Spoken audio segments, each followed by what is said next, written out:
नमस्कार दोस्तों, ई ज्ञान द क्लासेस में आप सभी का हार्दिक स्वागत है। दोस्तों, आज मैं आप सभी को सिंटैक्स या इंग्लिश ग्रामर में सब्जेक्ट एंड वर्ब एग्रीमेंट के बारे में आपको परिचित कराऊंगा। तो दोस्तों, सब्जेक्ट एंड वर्ब एग्रीमेंट क्या होता है, इससे पहले अगर आपने हमारे चैनल को सब्सक्राइब नहीं किया है तो प्लीज़ चैनल को सब्सक्राइब कर लीजिए और वीडियो अगर आपको पसंद आए तो उसको लाइक कीजिए और दोस्तों को शेयर करिए। जितना आप बांटोगे उतना आपको ज़रूर मिलेगा, ये प्रकृति का नियम है। तो आप सभी लोग जैसा कि सब्जेक्ट और वर्ब का जो एग्रीमेंट है, वैसे ही हमारे साथ प्रकृति का एक एग्रीमेंट होता है। जब हम जन्म लेते हैं उस समय जैसा हम लोगों को देते हैं वैसा ही हमको मिलता है, चाहे प्यार हो, नफ़रत हो, चाहे कुछ भी चीज़ हो। इसीलिए दोस्तों, आप जितना बांटोगे उतना बढ़ेगा। तो दोस्तों, सब्जेक्ट वर्ब एग्रीमेंट, जिसको अपन सिंटैक्स भी बोलते हैं, सब्जेक्ट वर्ब एग्रीमेंट क्या होता है? किसी भी सेंटेंस में सब्जेक्ट के नंबर तथा वचन और प्रश्न के अनुसार वर्ब का या क्रिया का प्रयोग सब्जेक्ट, यानी कि किसी भी इंग्लिश ग्रामर के किसी भी सेंटेंस में सब्जेक्ट और वर्ब का जो प्रयोग होता है, इन दोनों के बीच में क्या है, कौन किसके साथ में क्या लगाया जाता है, उसका प्रयोग सब्जेक्ट वर्ब एग्रीमेंट कहलाता है। जैसे कि याद एक वचन सब्जेक्ट अगर सिंगुलर है तो सिंगुलर वर्ब का ही प्रयोग किया जाएगा, और यदि सब्जेक्ट प्लूरल वर्ब है तो वर्ब का प्रयोग भी क्या है, अगर प्लूरल सब्जेक्ट है तो प्लूरल वर्ब का प्रयोग किया जाएगा। इसी को हम सब्जेक्ट एंड वर्ब एग्रीमेंट कहते हैं। वर्ब का सही रूप प्रयोग करने के लिए यह आवश्यक है कि आप एक वचन और बहुवचन सब्जेक्ट और एक वचन बहुवचन या सिंगुलर और प्लूरल सब्जेक्ट और सिंगुलर प्लूरल वर्ब को पहचानें। दोस्तों,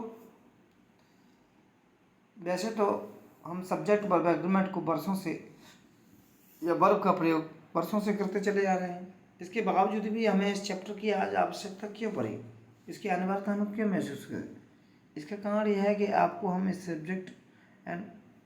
सब्जेक्ट में सेंटेंस के सब्जेक्ट का पता नहीं चलता, और चलता भी तो इसके नंबर तथा प्रश्न के बारे में हमें कन्फ्यूज हो जाते हैं। देखिए क्या कन्फ्यूजन होता है हमारे साथ में। और देखिए और बता दें आपको कि सिंगुलर सब्जेक्ट के बारे में आप जानते होंगे, ही, सी, इट, नेम या सिंगल नेम, ये सब सिंगुलर सब्जेक्ट्स होते हैं। सिंगल वर्ब्स हैं is, was, has, does, rights, reads, drinks, ये सिंगुलर वर्ब्स हैं। टोटल सिंगुलर वर्ब्स हैं। ऐसे ही प्लूरल वर्ब्स और प्लूरल सब्जेक्ट और प्लूरल सब्जेक्ट, प्लूरल वर्ब और प्लूरल सब्जेक्ट क्या होते हैं? जैसे कि प्लूरल सब्जेक्ट की अगर मैं बात करूं तो दे, वी, यू, एंड लगा करके नेम या एक से अधिक नाम को हम प्लूरल सब्जेक्ट कहते हैं। जैसे प्लूरल वर्ब की बात करें तो हैव है, डू है, इस तरीके से क्या है हमारे प्लूरल वर्ब्स। और भी वर्ब्स हैं, आर है, हैव है, डू है, राइट, ड्रिंक, इस तरीके से हैं। तो चलिए देखिए वर्ब्स और कि इसको कन्फ्यूजन को कैसे दूर करते हैं हम। वर्ब्स के कन्फ्यूजन देखिए, वर्ब्स क्या है, कन्फ्यूजन के किस तरीके से दूर कर सकते हैं, इस बार का ध्यान रखना आप कि आप अपने कन्फ्यूजन को कैसे दूर करेंगे। अगर नाउन के साथ में एस या यस लगा हो यदि नाउन के साथ में एस या ई एस लगा हो तो वो हमारा प्लूरल नाउन हो जाएगा। और यदि वर्ब के साथ में एस या एस लगी हो तो वो हमारी सिंगुलर वर्ब हो जाएगी। ये वेरी वेरी इम्पोर्टेंट हमारे लिए है, इस बात का ध्यान रखना। अगर नाउन के साथ एस या एस लगी हो तो प्लूरल नाउन हो जाएगा,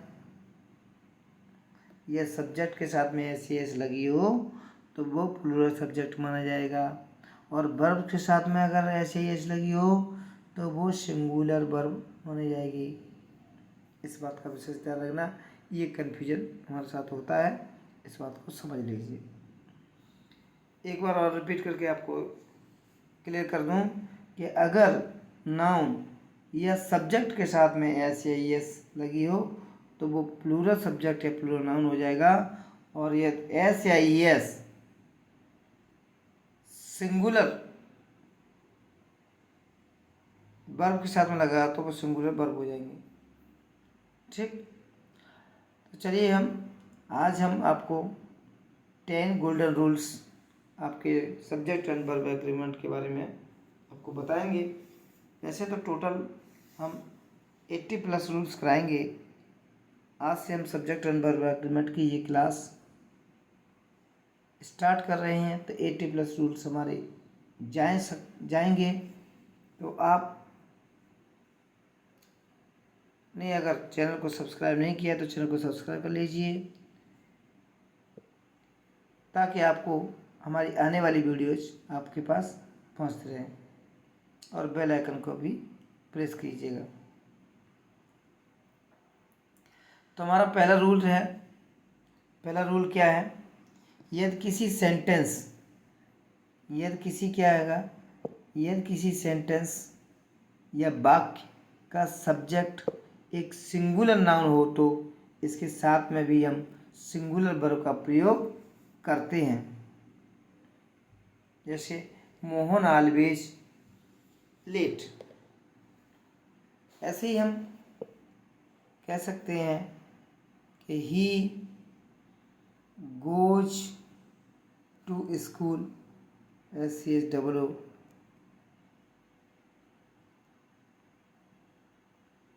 दोस्तों राइटिंग में आपको थोड़ा भद्दी लग रही होगी, क्योंकि उसके पॉइंटर जो है, इसका टच जो है उसको सही से वर्क नहीं कर रहा है, तो थोड़ा राइटिंग पर ध्यान ना जाए, समझने का प्रयास करिए। देखिए, ही गोज टू स्कूल, ये क्या हो गया? यानी कि सिंगुलर सब्जेक्ट के साथ में और दे गो टू स्कूल, ये हम पढ़ते हैं।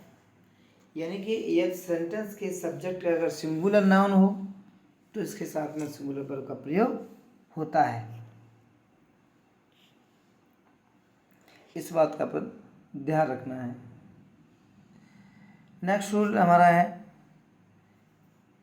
रूल क्या है? आई या मैं का प्रयोग सिंगुलर सब्जेक्ट के रूप में होता है, लेकिन इसके साथ में सिंगुलर और प्लूरल वर्ब दोनों का प्रयोग होता है। इस बात का ध्यान रखना है।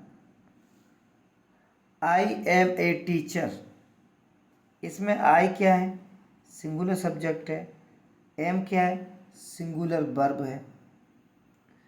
I was a student, singular subject और was singular verb. I have a cycle, I क्या है? सिंगुलर सब्जेक्ट, लेकिन यह जो हैव जो है वो प्लूरल वर्ब है। क्या है? प्लूरल वर्ब है। I write a letter, I singular subject है, बट जो राइट जो है वो प्लूरल वर्ब है।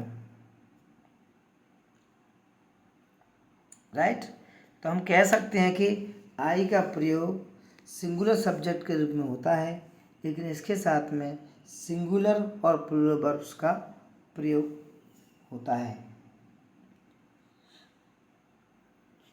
नेक्स्ट रूल,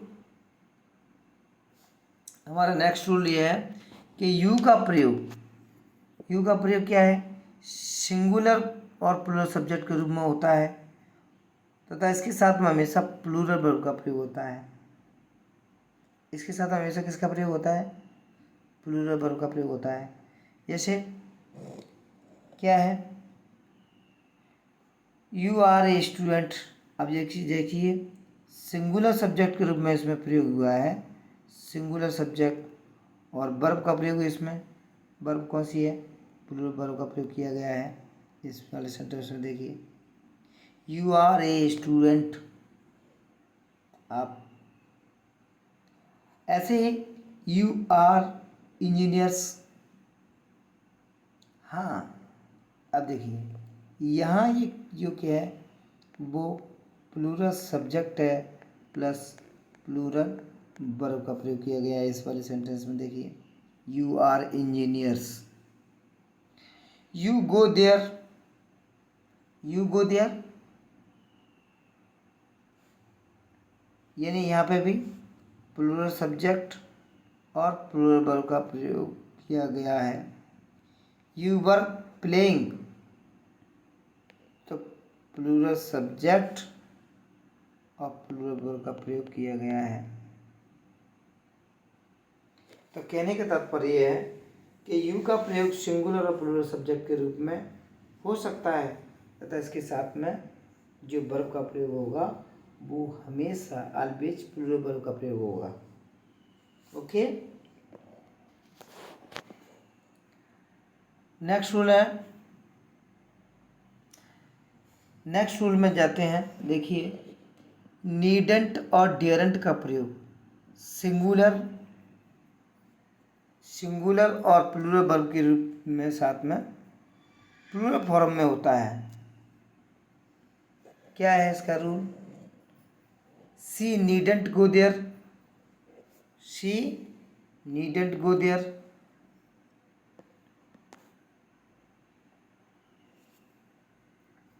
इसमें आपको कन्फ्यूजन के लिए क्या आएगा, NEEDSN,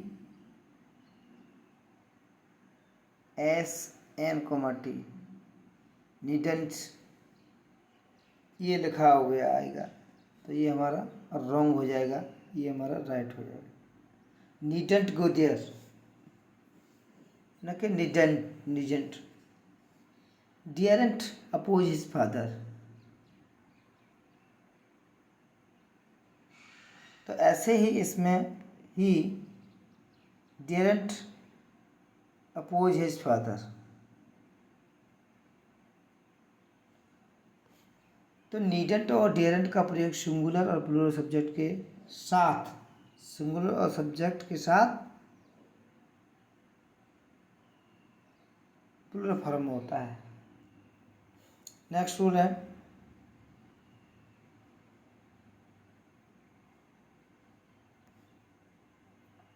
लेकिन डियर और नीड का प्रयोग, इसी में बात करते हैं। डियरेंट और नीडेंट का प्रयोग मार्जिनल ऑक्सिलरी वर्ब्स के रूप में होता है इसमें। जैसे कि देखिए अब सिंगुलर में नहीं किया जा सकता है इसमें, नीडेंट और डियरेंट का प्रयोग ये सब प्लूरल फॉर्म में ही होता है, इसका सिंगुलर फॉर्म में नहीं किया जा सकता है। लेकिन डियर और नीड का प्रयोग जब जो डियर और नीड जो है इनका प्रयोग जो है अगर मेन वर्ब के रूप में होता है, मेन वर्ब के रूप में अगर होता है, इस बात का ध्यान रखिएगा, तो सिंगुलर और प्लूरल दोनों रूप में होता है। ही डेयर्स, देखिए ही क्या है, ही सिंगुलर वर्ब है, सॉरी ही क्या है, सिंगुलर सब्जेक्ट है, तो डेयर्स क्या है, इसमें सिंगुलर वर्ब है लेकिन मेन वर्ब के रूप में आई है। तो इसमें क्या करेंगे, he dares to face the difficulties, she needs a book, they need book. ध्यान रखिएगा अगर नेगेटिव सेंटेंस को देखिए इसमें देखें तो he does not dare go out in the sun,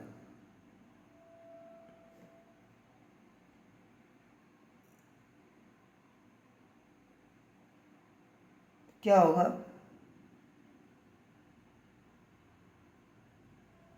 singular subject singular verb, और डियर मेन वर्ब ग्रुप में आई है। डियर क्या है? मेन वर्ब ग्रुप में आई है। तो she does not need a book, I do not need a book, ये सब करेक्ट हैं। तो आप समझ सकते हैं कि डियर तथा नीड का प्रयोग मेन वर्ब ग्रुप में हो तो सिंगुलर और प्लूरल दोनों ही रूप में इसका प्रयोग होता है।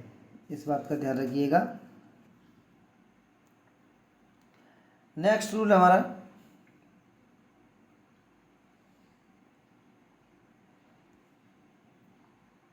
डियरेंट। विशेष बात यह है हमारी कि डियरेंट और नीडेंट के बाद इन्फिनेटिव टू का प्रयोग नहीं होता है। किसका प्रयोग नहीं होता है? इन्फिनेटिव टू का प्रयोग नहीं होता है। कभी भी इनके साथ में टू का प्रयोग नहीं किया जाता है, ये गलत हो जाएगा। तो he daren't come here is right.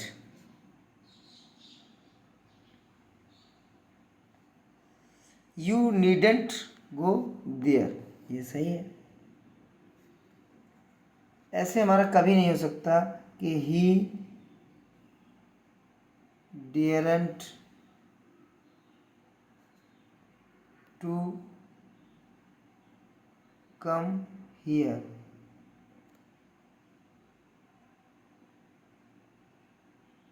You needn't, you and double E D N comma T, needn't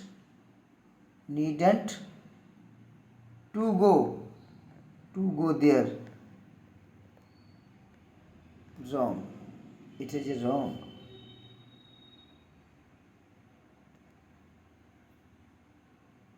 तो कहने का मेरा मतलब ये है, इस बात का हमेशा ध्यान रखिएगा कि डियरेंट और नीडेंट की बाद में कभी भी टू का प्रयोग नहीं किया जाता है, नहीं होता है। नेक्स्ट रूल, इसमें ऐसे ही डियर और नीड का प्रयोग हिम्मत होना, हिम्मत पड़ना तथा की आवश्यकता होना की अर्थ में मेन वर्ब के रूप में हो तो इसके बाद इन्फिनेटिव विद टू का प्रयोग जरूरत के मुताबिक होता है। इस बात का ध्यान रखिएगा। He dares to oppose his father, देखिए इसमें प्रयोग हो रहा है, it is right.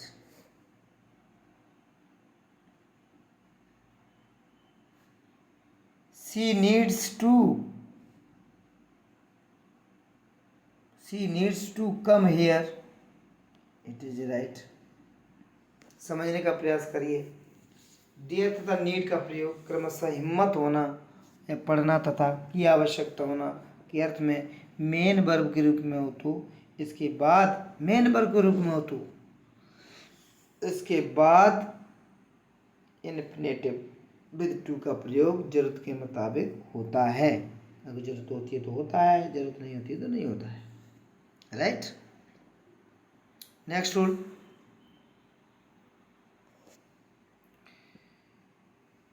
Suppositional sentence जैसे प्राय, if, as if, as though, if only, suppose, I wish, we wish, he wishes, she wishes के बाद किसी भी नंबर तथा पर्सन के सब्जेक्ट का प्रयोग क्यों नहीं हो, फिर भी प्लूरल वर्ब, इस बात का ध्यान रखना, वर्ब का ही प्रयोग होगा। I wish Priya were my wife. If he were my boss, would suspend me. Raman talks to me if he were general manager of Nippo company.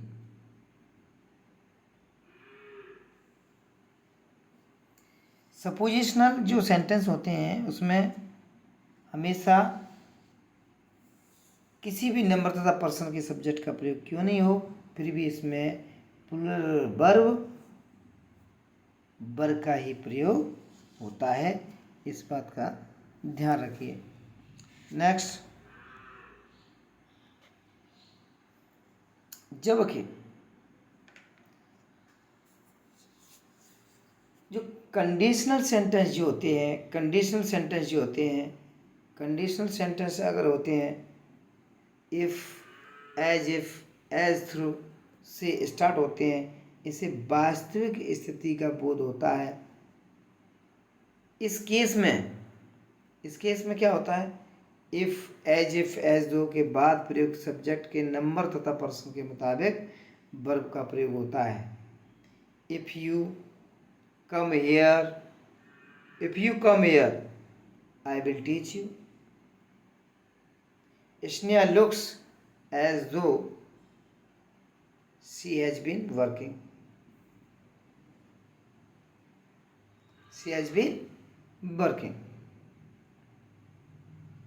Conditional sentence होते हैं तो वास्तविक स्थिति का अगर बोध होता है तो फिर सब्जेक्ट तथा नंबर के पर्सन मुताबिक ही वर्ब का प्रयोग किया जाता है।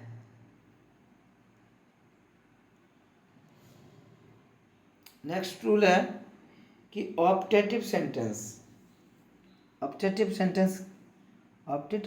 में क्या होता है, सिंगुलर सब्जेक्ट के साथ भी प्लूरल वर्ब का प्रयोग होता है। Long live our friendship, God save the king. इसमें क्या होता है कि ऑप्टेटिव सेंटेंस से इच्छा का बोध होता है। कभी मे, जो इसमें क्या सेंटेंस में जो मे होता है, इसमें मे होता है, मे यू लिव लॉन्ग, आपकी इच्छा है कि राजा की जान बच जाए, है ना। लॉन्ग लिव आवर फ्रेंडशिप, कि हमारी दोस्ती लॉन्ग लिव हो, इच्छा है। तो इस ऑप्टेटिव सेंटेंस में मे का अब दिया नहीं रहता है कभी कभी, जिससे कि हम लोग इस चीज़ को हमको समझ लेना चाहिए। तो इसमें क्या होता है, प्लूरल वर्ब का हमेशा इसमें जो सब्जेक्ट यू होता है, आपको बता दें, वो सब्जेक्ट यू इसमें छिपा रहता है, हाइड होता है। इसीलिए इसमें क्या प्लूरल वर्ब का प्रयोग होता है। ऑप्टेटिव सेंटेंस में सिंगुलर सब्जेक्ट के साथ भी प्लूरल वर्ब का प्रयोग होता है, क्योंकि इसमें इच्छा होता है। मे, इसमें आप समझ सकते हैं कि इसको हमको समझ लेना चाहिए। नेक्स्ट रूल क्या कहता है, ये दो सिंगुलर नाउन्स एंड से जुड़े हों, किससे जुड़े हों, एंड से, दो सिंगुलर एंड से जुड़े हों, जुड़ करके सेंटेंस के सब्जेक्ट के रूप में प्रयुक्त हो। किसके रूप में, पूरा सब्जेक्ट इसमें देखिए, ये पूरा कंप्लीट सेंटेंस है, रवि एंड कवि, क्या है, सब्जेक्ट पूरा। तो इसके साथ में प्लूरल वर्ब का प्रयोग होता है। हैव क्या है इसमें, हैव क्या है, हैव इसमें है वर्ब। ये क्या है, रवि एंड कवि, ये है सब्जेक्ट, ये verb. Done well in the examination, a boy and a girl love each other, a boy and a girl, देखिए लव ईच अदर। यहाँ पे भी देखिए सब्जेक्ट कैसा हुआ, सब्जेक्ट क्या माना गया, तो ये plural subject, plural verb, plural subject, plural verb का प्रयोग होगा। तो कहने का तात्पर्य ये है कि ये दो सिंगुलर नाउन्स एंड से जुड़कर सेंटेंस के सब्जेक्ट के रूप में अगर प्रयोग होते हैं तो हम प्लूरल वर्ब का ही प्रयोग करते हैं, राइट। नेक्स्ट रूल हमारा है, इस बात का वेरी वेरी इम्पोर्टेंट रूल है। देखिए क्या है, अगर पेयर के रूप में, क्या, अगर पेयर के रूप में सब्जेक्ट आता है bread and butter, rice and curry, hammer and sickle, slow and steady, truth and honesty, horse and carriage, crown and glory, rise and fall, coming and going, screaming and shouting, age and experience, eggs and bacon, hem and eggs, long and short, sum of substance, bag and baggage। अगर प्रयोग sentence के subject के रूप में होने पर इसे एक ही वस्तु या भाव का बोध होता है, एक ही वस्तु भाव का बोध होता है। अतः इसके साथ हमको सिंगुलर वर्ब का प्रयोग करेंगे। किसका प्रयोग करेंगे? सिंगुलर वर्ब का।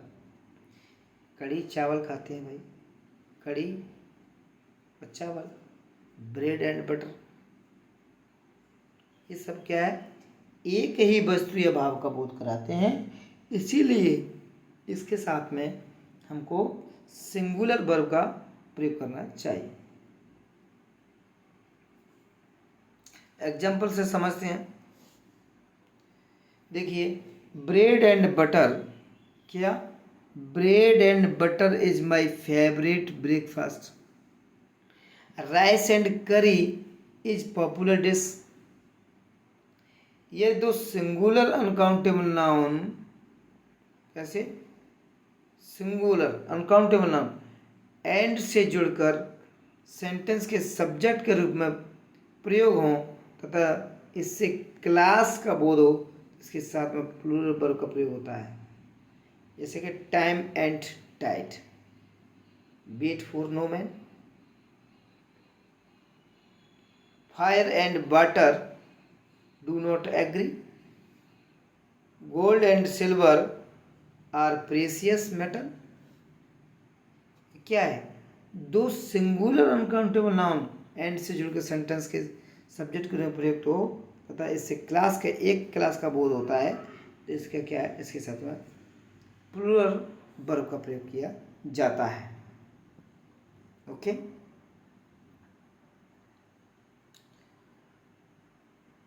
और इसमें अगर समझें, इस बात को समझिए कि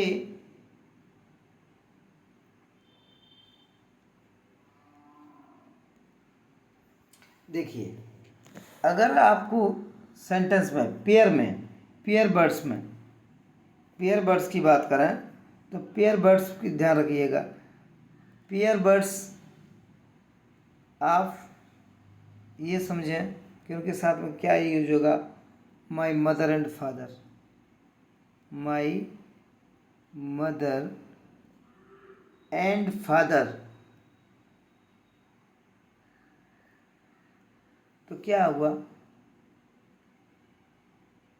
एंड से जुड़े हैं दोनों, रिलेशन वर्ड है, एक्सप्रेशन है, तो सब्जेक्ट में से ये पजेसिव एडजेक्टिव जो लगा है इसका देखिए तो उसको प्लूरल माना जाता है।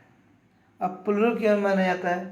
देखिए मदर भाई अलग है और फादर अलग है, जेंडर इनके फीमेल है, ये मेल है, फीमेल और मेल। तो my mother and father are proud of me, इस बात का समझने का प्रयास करना।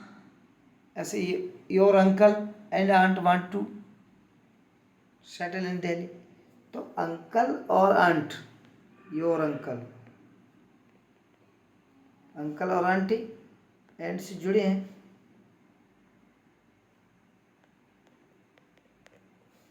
तो क्या होगा?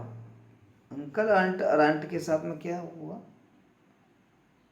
वहाँ पर भी हम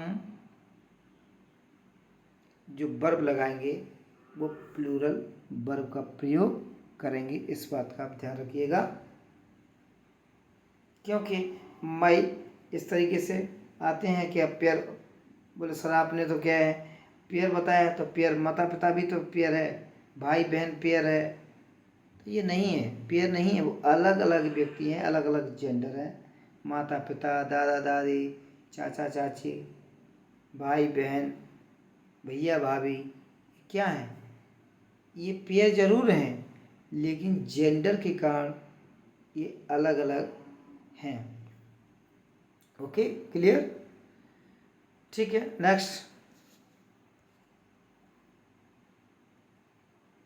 नेक्स्ट रूल है हमारा कि ये दो सिंगुलर नाउन्स एंड से जुड़े हों तथा फर्स्ट सिंगुलर नाउन के पहले आर्टिकल पजेसिव आर्टिकल एडजेक्टिव, जैसे माई अभी मैंने बताया, अवर, योर, देयर का प्रयोग हो तो इसमें सेम पर्सन अर्थात एक ही व्यक्ति का बोध होता है। अतः इसके साथ में सिंगुलर वर्ब का प्रयोग होता है। जिससे समझने का थोड़ा प्रयास करिए। The principal and secretary was there. अब इसमें प्रिंसिपल के साथ में और द सेक्रेटरी के साथ में अगर एक आर्टिकल है, अगर सिंगल आर्टिकल लगा है तो सिंगुलर, पजेसिव भी अगर सिंगुलर तो सिंगुलर वर्ब का प्रयोग किया जाएगा, न कि प्लूरल वर्ब का प्रयोग किया जाएगा। माई अंकल एंड गार्जियन, ये दोनों लगाए, देखिए माई अंकल और माई गार्जियन, इसके साथ में आर्टिकल नहीं लगा है, तो ये एक ही व्यक्ति का बोध हो रहा है। ए poet and philosopher has come, इसमें एक ही पोएट है, वो फिलोसफर भी है, वो कवि भी है, इस बात का ध्यान रखिए। तो इसमें हम जो वर्ब का प्रयोग करेंगे वो सिंगुलर वर्ब का प्रयोग करेंगे।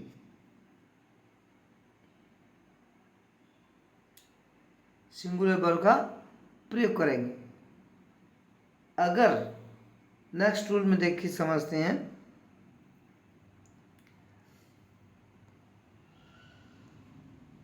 देखिए नेक्स्ट रूल आ गया कि एंड से जुड़े हों, अगर ये एंड से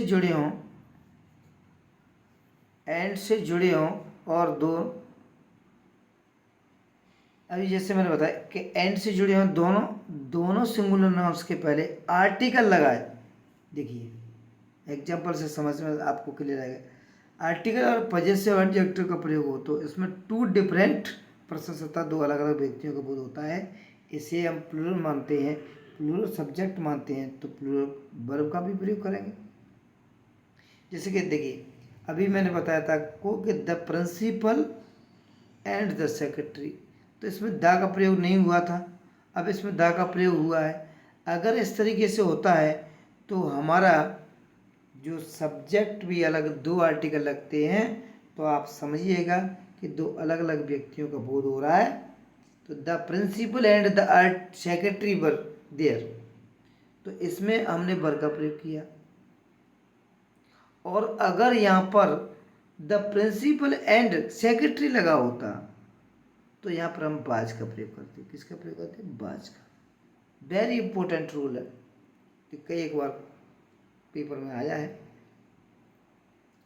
my uncle and my guardian, या माई अंकल अलग हो गए और माई गार्जियन अलग हो गए, इसीलिए इसमें हैव का प्रयोग हुआ है।